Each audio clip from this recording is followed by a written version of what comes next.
Hey y'all, hey, I am here to share with you an up close view of Dina Wakley's new watercolor journal for mixed media. I actually have already put like markings on my book cover from her, and I have already used this book. I actually have like a spread done in here, but I know that for some of my friends, they're going to want to know like how watercolory is this book. Um, Traditionally, a lot of Dina's books have been very mixed media friendly, and this one is too, but it is also simply watercolor friendly. And so I want to show you what that looks like on this page. I took some time today. I'm not specifically using Dina's products outside of this watercolor journal, but my intention is to do some watercoloring inside this book of this feather that I found outside today during my walk.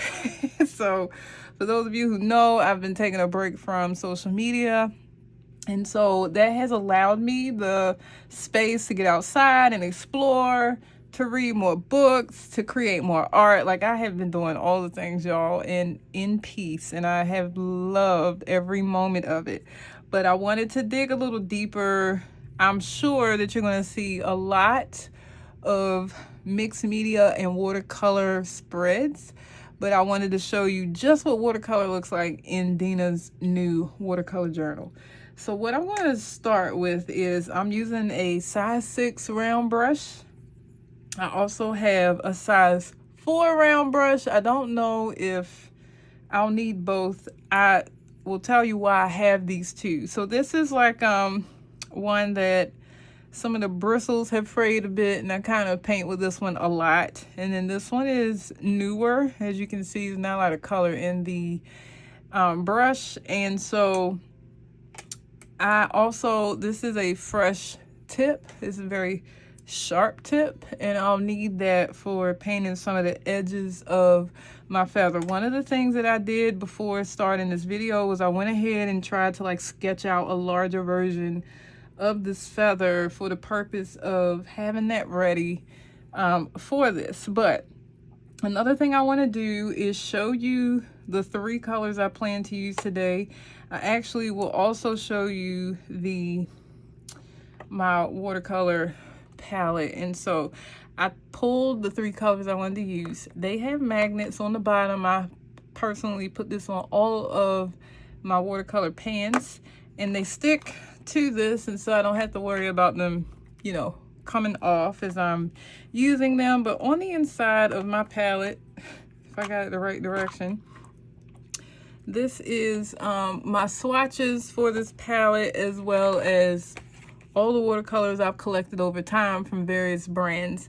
And so what I did was, you can see a gap here, and you see some gaps here. That's where the 2 came from and the 1.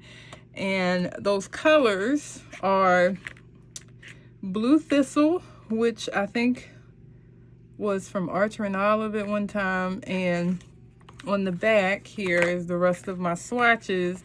I also pulled my black watercolor and the color Dove, which Dove I think is from a Jane Davenport kit or watercolor set. So I pulled those colors because I literally held up my swatch sheet to the feather to identify the colors that I thought might be closest to what I would use. And so I am going to, I don't know how that got on here. Oh, from me opening my palette. I am going to swatch these colors for you so you can see or identify how they are showing up in this feather. So this one again is Blue Thistle, and I will swatch them here.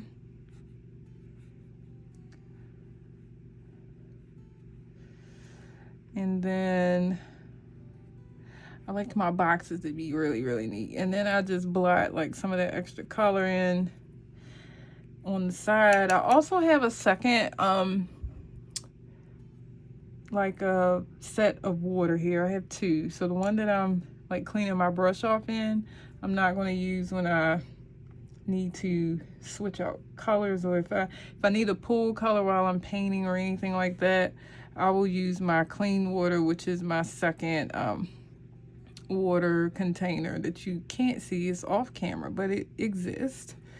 And so this is black watercolor paint, and I'm gonna just dab some of that color off here on the side. And then the final one, this was, oh, I forgot the name of it. Dove, that's what it was, Dove, and I believe it's from Jane Davenport. And ooh, that's really nice. I saw that kind of in here in this feather. This is very opaque also, so I wanted to see how that shows up so that I know how to blot these out as I need to. And so now what I'm gonna do is write these on the side so I remember as I'm looking at my pans. This one is black and this one is Dove. Okay, so those are the three colors that I think I see in here the most. In between these three colors, I can dilute and all of that stuff, all that good stuff. And so now what I would like to do is just very lightly, there's no part of this that's really white. Even the parts that should be white, like the very tip of this feather, it is very, very light gray in color. And so what I want to do is start by painting the entire feather a very light gray. And I'm going to use Dove to do that. And so what I'm going to do is just add some of that color here and dilute it a lot, because I want this to be so light that it's just enough color so you can see that it's on the page.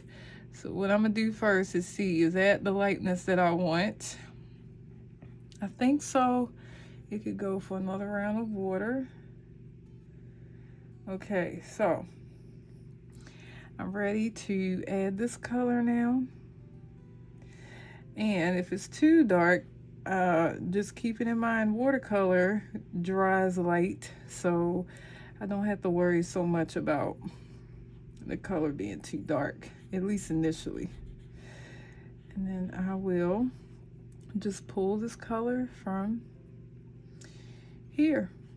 This is just my base coat so I can see my feather. I did, again, draw this before I got on camera. I just looked at it and kind of tried to make the same line structure that exists in the actual feather. I wasn't perfect with it. I wasn't seeking perfection.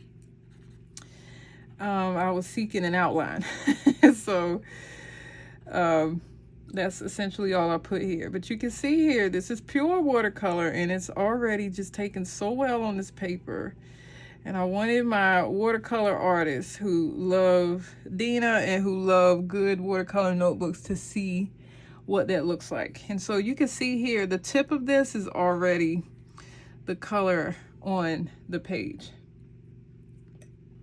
Now, another thing I want to do is there is a darker gray here, which also looks like Dove.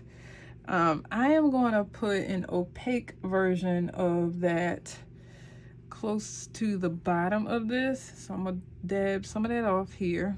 And then right around here where it's already wet, just going to drop that color in. And I'm going to bring it up with some water. So it should be very close to the tip.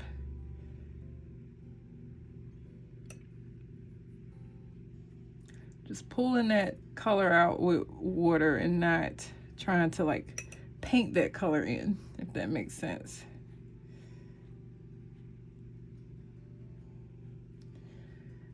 And then I'll dab just a little bit more down in here. So I'm really just adding some of this darker gray down here in the color,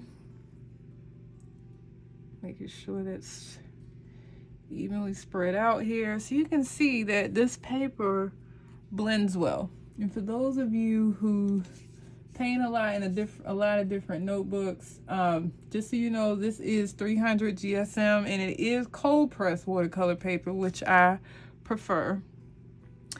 And so before I add any black, because that's the darkest color, I do want to go into my next dark color, which is a little like blue thistle. So it's not really blue, but it's like a blue gray. And so thistle is a good blend of the two. So what I'm gonna do is I'm gonna add some of that blue thistle to my tray here, and I'm gonna mix in just a little bit of the dove.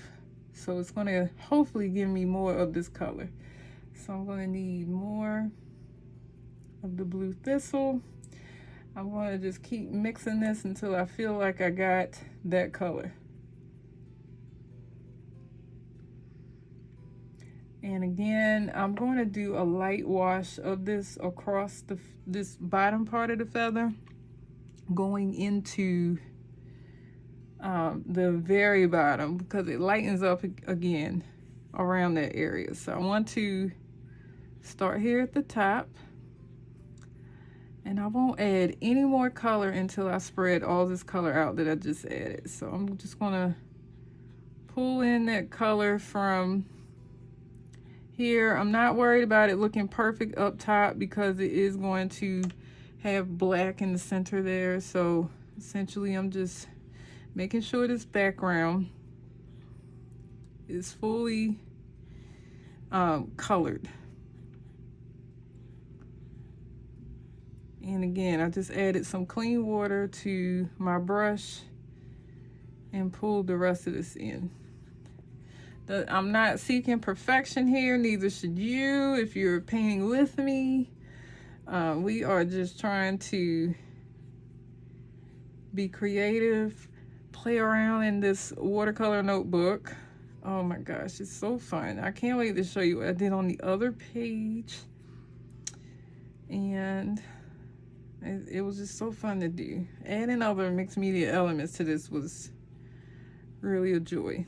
Okay, so I got some of that dark color here, but now I'm gonna go into thistle again. And as you can see, this color kind of is darker up in this area, so I'm gonna add more of the darker color just up in here. Pull it down again using just a brush and water. I am going to go back, I think, and use my finer tip brush at some point. But right now, this is just me spreading color. A lot of this at the top will be black.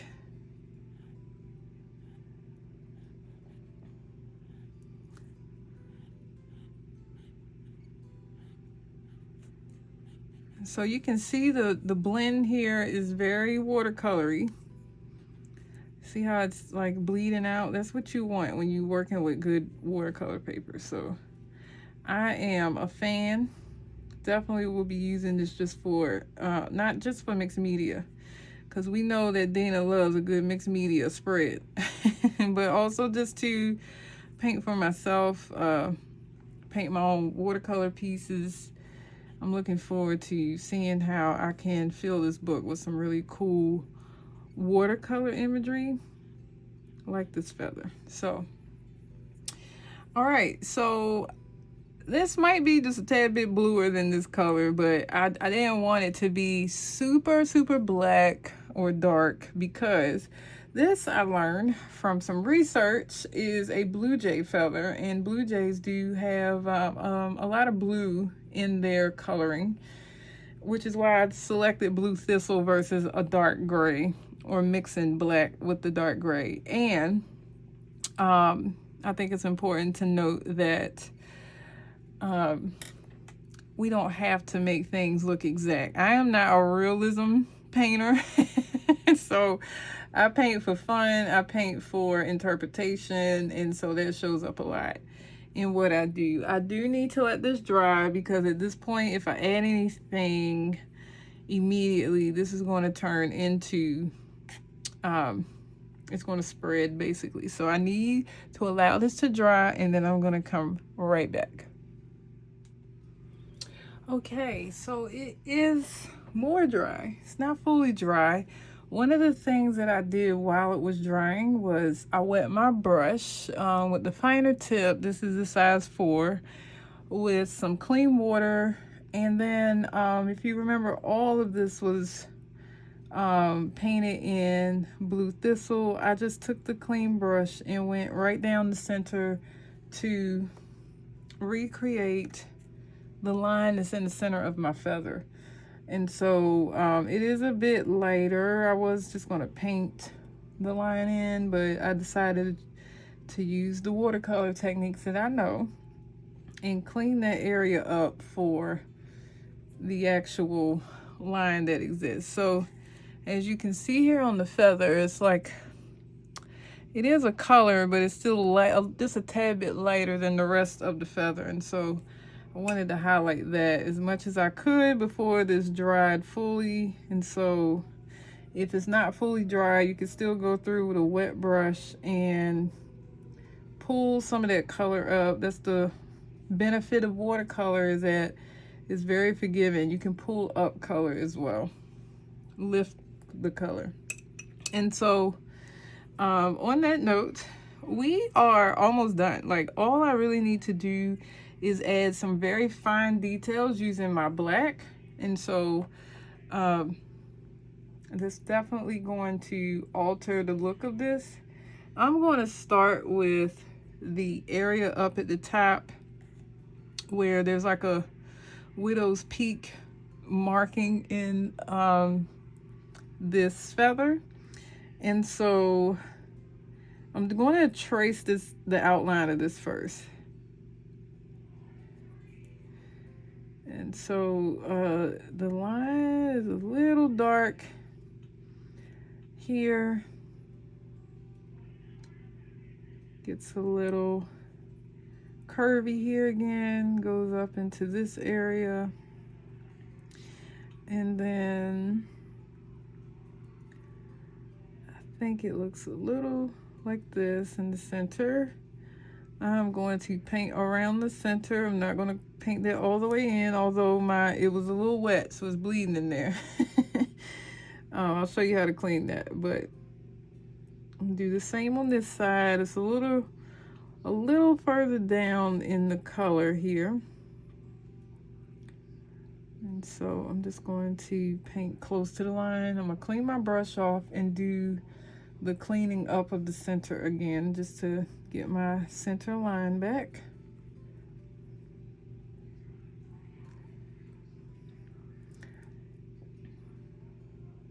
Okay, I got my center line back. That's essentially what I did with the whole leaf. And it's not like a striking white line down the center anyway, so it is important to have some color there.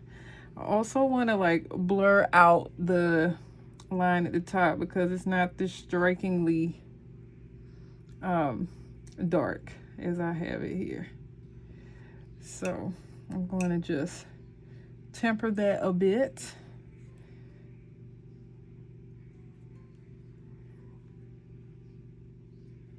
Extend it and temper it with water. It's just water on my brush.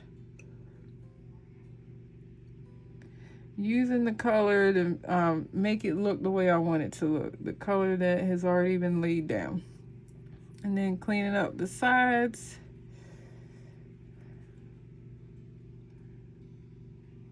So now it looks a bit more blended than just striking. And I'm going to add more of the black because I really want that pattern at the top here to show, but I want to clean up this line well enough so this is not the focal point of my art or my top of my feather.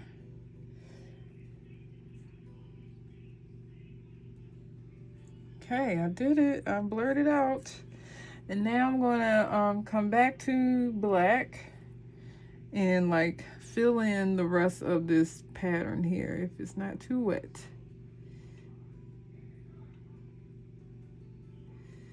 Okay, we were able to accomplish that. I do feel like it comes down just a little further here And so now we have that cute black pattern here. There are some black edges on just the left side actually. I looked at this in the light, so y'all might be, you're looking at it in my craft room light right now, but my light that I had earlier when I found this was very different. And so on that note, I did see that there was some black just along the edges here, so I'm going to try to mimic that by painting in just the edges of the leaf on this side only.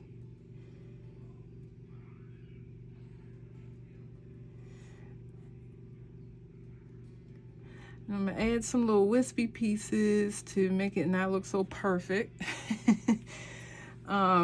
I didn't see much of the black on this side. It was mostly just this edge. So, and I'm gonna add more of the wispiness over here.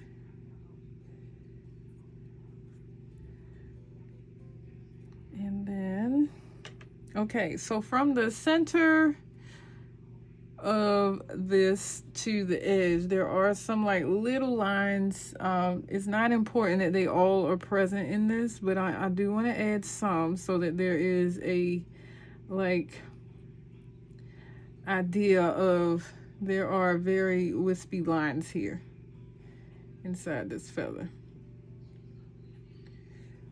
They're all going the same direction, so I don't have to change much. Just trying to essentially make this look like they are separated little individual like hair like movements. They also add a little dark color to this bottom part, which was if you remember, we put like the blue thistle underneath, and I really felt like I didn't want to have it be too blue because it really wasn't, but this helps darken that area a bit. So,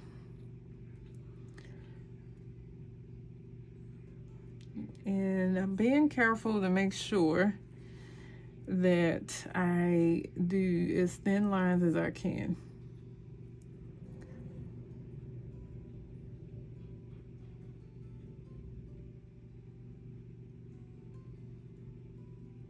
Okay. Then when I get down here, I want to do the same thing.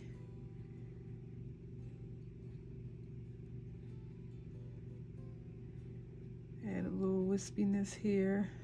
I don't want it to be perfect looking.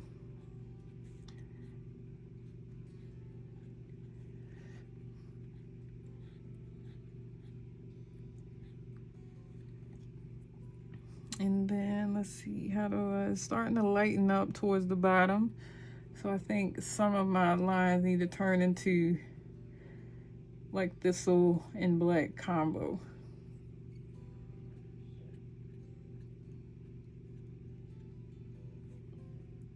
Still keeping that pattern, maybe add a few up at the top.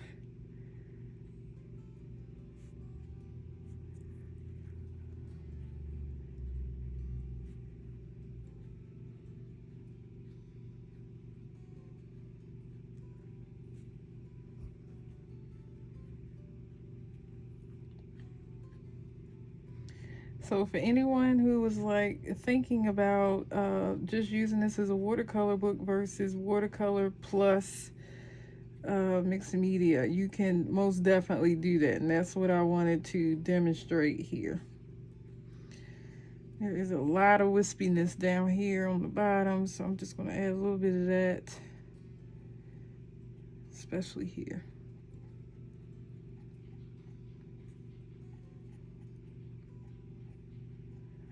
And it's all centered around this center piece. So you'll see me intentionally not painting there yet. We're not done with that area yet, but I just wanted to get my lines, as many lines as I could first. Adding some wispies.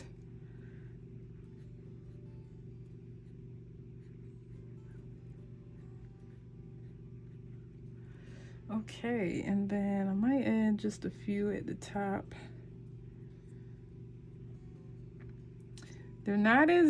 It's not as much like that at the top as it is at the bottom. So I'm gonna do a little test run of this, like just a bit. And I know y'all hear my husband in the background. He is watching. So everybody in my house is not off social media, just FYI. All right, so now what I'm doing is filling in the line, not painting it, but painting around it so it's more defined. And it is going to clean up like all those little wispy areas that I kind of didn't make clean. And I'm going to do the same thing on the opposite side.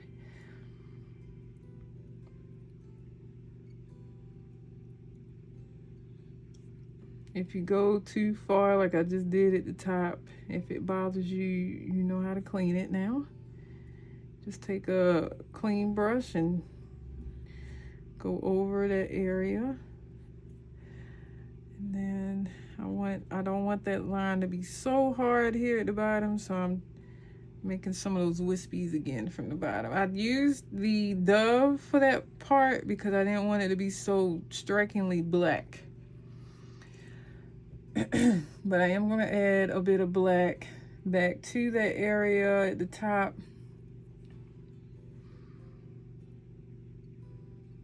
Just to ensure I have that shape and pattern.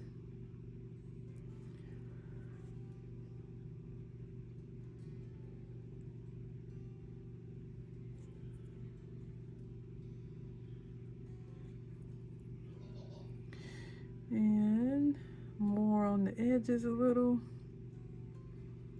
For the black, this is black on my brush now, so I'm just going over some of those areas that had a lot of black there.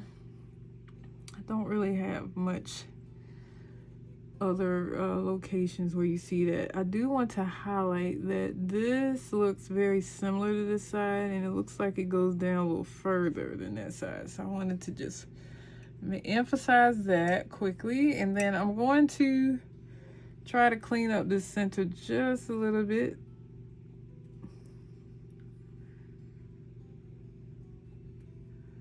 Just want that line to be visible all the way up, even if it's not like super strikingly visible. And there you have it, folks. I have painted the feather I found in my yard today from a blue jay, according to Google. Just in case anybody's watching this and they know animals. Like I took a picture, great crisp picture of the feather, and uploaded it to Google, and they identified it as belonging to a blue jay, which I believe because we have a lot of blue jays that show up in our yard. And so that's not surprising to me at all. So I'm going to try to pull some of this color down so it's not such a striking stop here, and do the same inside some of these little lines I painted. This looks very like a hard stop, and I just want to look a little more natural.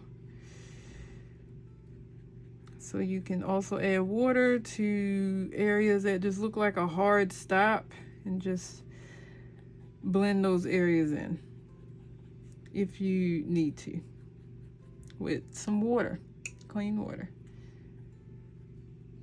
Or dirty water. I'm using dirty water. Okay, y'all. So this is, I'm going to add just a little bit more black to the top. I want that to be like strikingly black. It's a little, as it's drying, looking a little gray.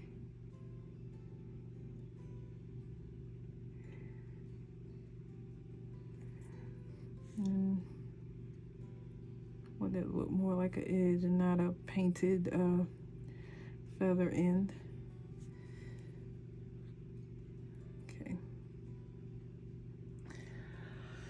Okay, so here we have my feather from in my yard right here on my paper, y'all.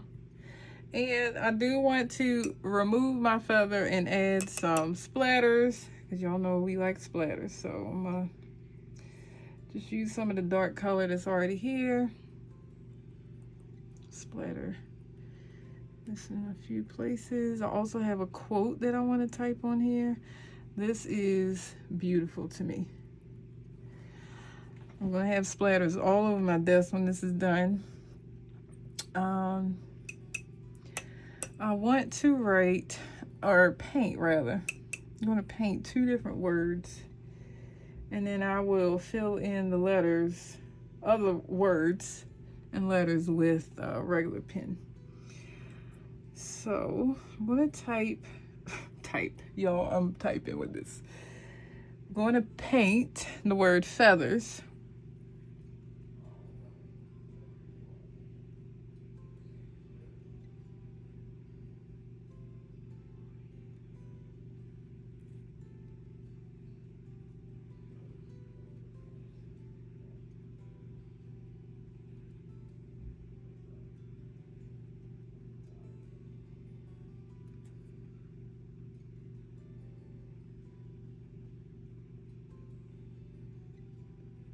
This is not a brush pen.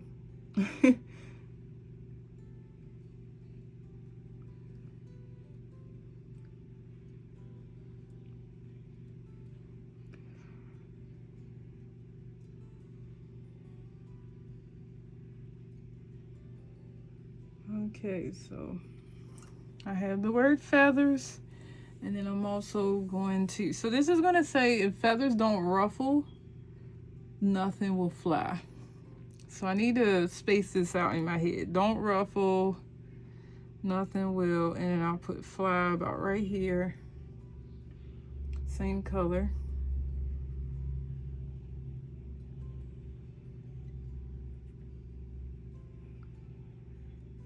I always get real excited when I get to paint a L.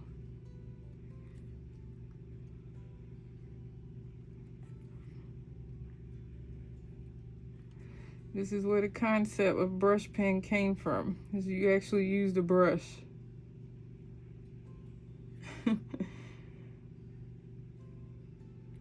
Okay. I'll put a little period here. All right, so just gonna clean up my letters a bit and start filling in some of those other words that I want to have here, and then I will be done. I'm excited about this page because it's incorporating some text and my little painted feather here, which I'm gonna put off to the side so y'all don't forget what I painted. So let's see.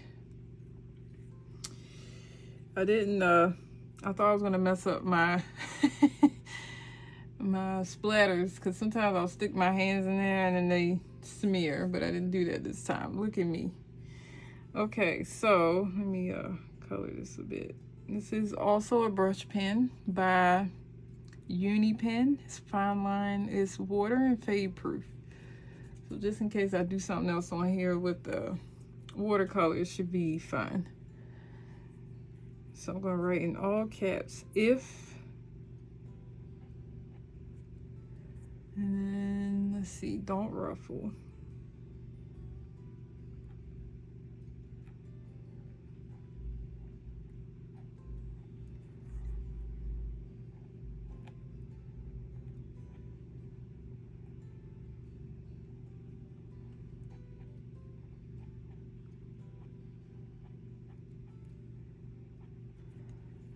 If feathers don't ruffle,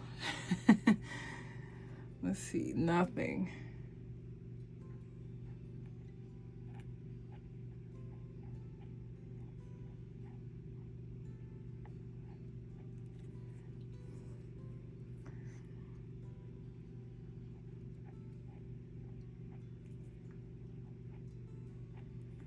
Nothing will fly. And then I'm going to write adapt to the wind underneath.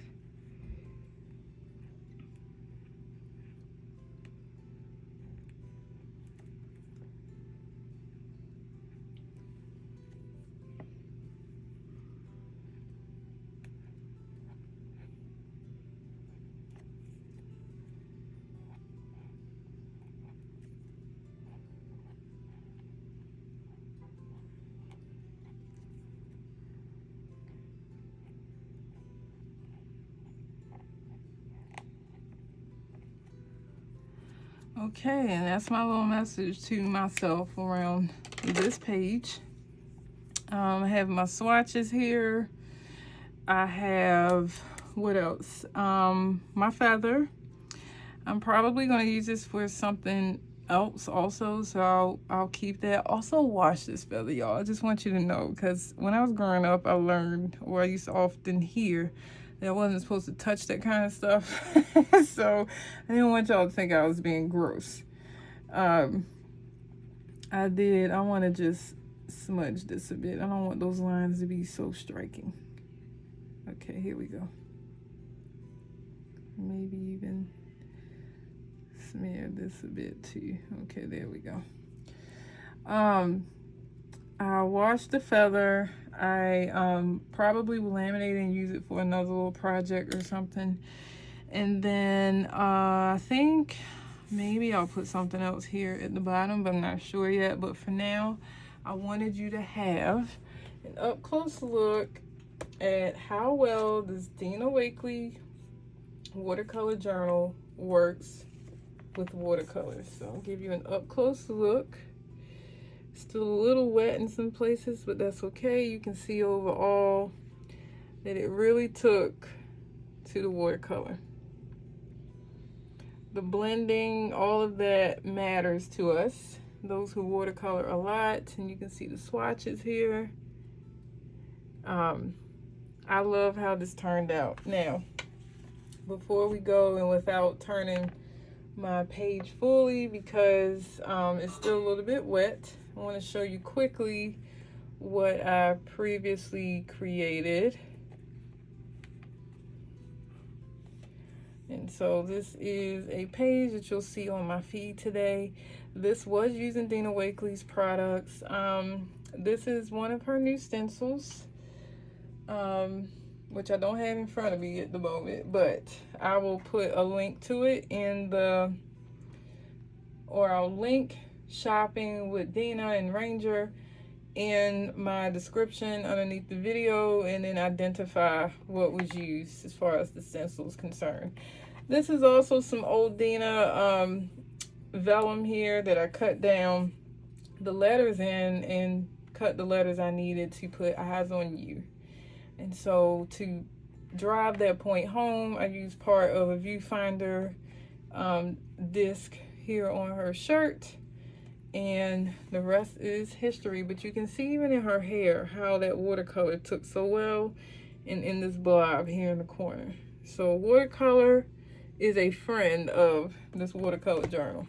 So if you're interested in a new watercoloring book, which I'm always looking for something new to do and use, this is a great solution. So I look forward to hearing how you might use this. I will show you one more thing that's being released by Dina, but I did not do it in this book, so I hope that you are not disappointed. But I have a set of her, it's not vellum. It is vellum. It's like a tissue paper, not vellum.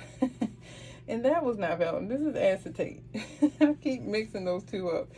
But I did want to show you quickly something else that I use that's new in this release. This is one of her tissue papers that I kind of doctored up. So, of course, it's black and white. I added some colors, some more drips in this really cool background. And so, hopefully this inspires you as well. There's a lot of Dina stuff in here. There's Dina on this side too. But this is a part of her new release also. And I hope that you enjoyed this quick demonstration of the watercolor quality of this watercolor journal from Dina. Thanks for joining me, y'all. Bye.